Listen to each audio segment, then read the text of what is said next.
రే మనోజ్, నేనెంత పిచ్చోండి మావా. ఒక అమ్మాయి రాసిన లెటర్లో కర్వ్స్ ఉన్నాయంటే నమ్మేశాను మావా. కదా ఆ కర్వ్స్ చూసి నాకు అదే అనిపించింది. క్రెడిట్ అంతా అశోక్ గడికి ఇవ్వాలరా. నాకెందుకు రా క్రెడిట్? నువ్వే కదా మామ లెటర్ రాసింది. రే ఆడికి మ్యాటర్ తెలిసిపోయింది. చెప్పు నువ్వే రాసావని.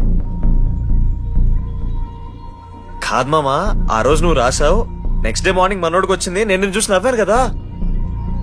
నువ్వు రాసావు, ఆడికి లెటర్ వచ్చింది, అందుకని నేను నవ్వా. మావా, తిట్టడానికి బూతులు కొట్టడానికి ఓపిక కూడా లేదురా. ఎవడు రాశాడ్రా చెప్పండి రా.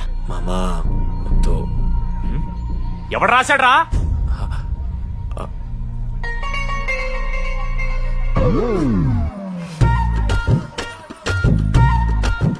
రాధా ఆగు. ఆగమంటున్నానా? రాధా ఏంటో దొంగచాటుగా వింటున్నావు మాటలు? టెన్షన్ పడుతున్నావేంటే? లెటర్ రాసి నువ్వేనా? హా. ఎందుకు రాసావు లెటర్? ఎందుకు ఎందుకు కదూ నిన్ను ప్రాంక్ చేసింది?